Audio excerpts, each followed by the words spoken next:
Welcome back. On today's episode, we picked something up cool that I've been wanting for years and years and years. Do a bit of brake work for the brakes, and we'll start running the battery cable for the battery in the boat.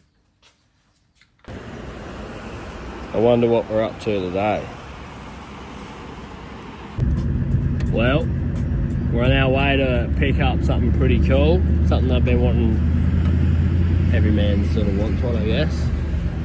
But stay tuned to see what we're going to get.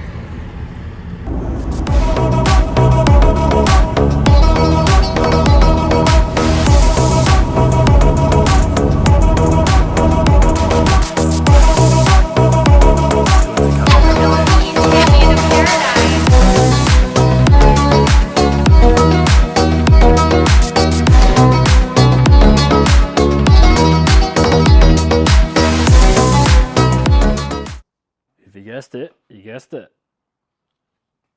Picked up a tough lift 2-poster. Should be pretty cool. Make life a bit easier working on the ship box. It's 4-ton, 2-post. It's good for 115mm concrete, and it was pretty cheap considering. I think I paid $3,000, and I picked it up on a car trailer. Pretty easy, and then use a chain block to get it off with the shed beams. But yeah, hopefully film a little episode on setting that up. Oh, back to the car. I think a massive thing people forget when they're pushing high power out of a car is that is what's going to stop you when you need them to stop you. So, cheeky upgrade, obviously. Not the prettiest paint job, but they'll do. They're VTSS brakes, so they're 2-pot.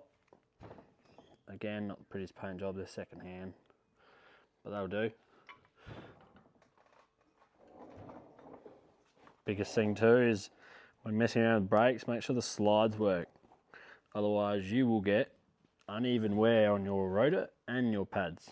Only one pad will wear because the slides aren't working, so the pistons are only pushing on one side instead of pulling them all in. So that's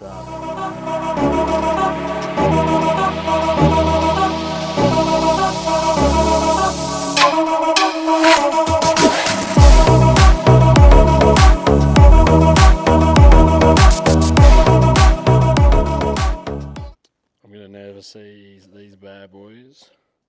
We're only going to stick one side on because the other side needs studs.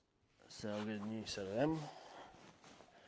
Let's do this driver's side for now and see how she looks.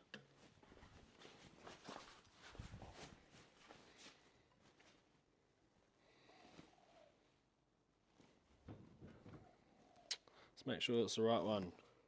Bleed screw at the top. Not going to get very far trying to bleed it when it's down the bottom.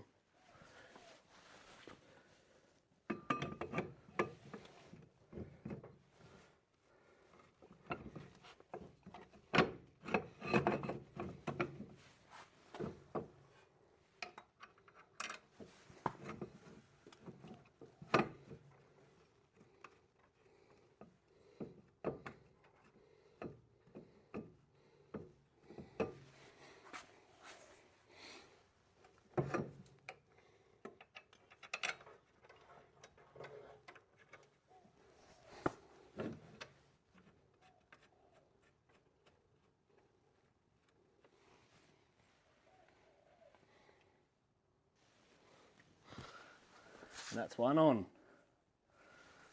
Look alright, except for this little metal tab. I'm not sure if I need it or not, but it's come on the backing of the brakes because there's one inside here as well. But yeah, happy days. A quick thing to add, I'm not going to connect this up yet because I need new copper washers. And if I put the screw in now and I forget, I'm going to be in a world of hurt. Don't mind the concoction to hold the boot on. So I want my battery in my boot because I'm going to run a Ultra Power steering pump where the old battery tray is, plus have intercooler piping going through there. So power steering pump there. So I run this, I think it was 12 gauge, I can't remember. This battery box, which I have modified already with a kill switch. So when she's sitting in the shed not doing much, it's just hanging out, not the straightest.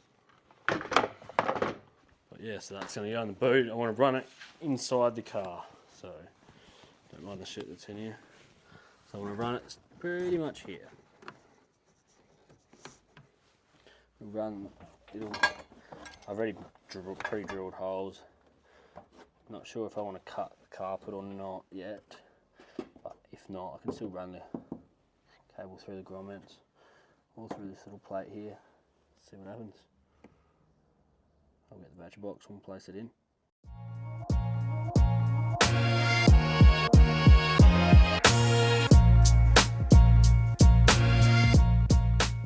I'm having a really hard time finding the holes. So that's not one, that's meant to be one, and that's meant to be one. So I might just mount it off camera and get back to you. One eternity later. Well, that took longer than it should have. So that's how it's going to sit. That's the strap. The isolator will run down, run through and up. That should be good. It's the main positive lead, send me just through the boot. So there's a grommet hole up there that this is all protected because it is only single insulated. But I've run it up there that comes out, all the subwoofer people would know, it comes out in behind the seat, so I'll run it down and then see how she goes fitting through. Hopefully I can keep it inside the car. Pretty confident I should be right. And up off, and there is the old accelerator cable hole, I reckon that was. So I'll come out of there, see what happens. Keep you updated, start feeding it through a bit more and get back to you. I've ran the lead so it goes under that seat, under the carpet, all down on this edge here, so under there, under the boot pop, fuel pop, through there, up, you can see it there, and it goes, I've got to fix up that hole somewhat, get a torch.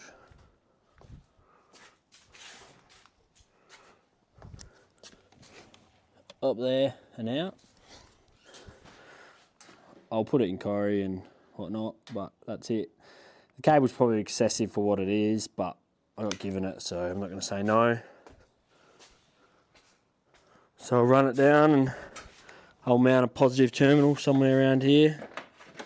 So that's, you know, your main lead, well, main fuse. So I'll run it down to like here or something, tidy this up a little bit more, and then we'll run it down to like here so it's accessible, and then be able to branch everything else off of that, alternator, etc., power steering pump, whatnot. It's getting there. I think that'll be it for this swing. Back to work tomorrow. Cheers for watching. Another thing, once I do have that power lead sorted, I could actually start powering most of it up. So then I can have the dash powered up, making sure that's good. And I could finish this loom. So the FG pedal's wired in, but I haven't done the OBD. I've done the CAN bus, but it's just the OBD, so I just have to tidy that up. So once it's all powered, I can run it nicely, and then I can power the dash up as well. So the dash needs to be powered up, but I want it on a ignition source because it takes a little bit to turn on these power tune dashes.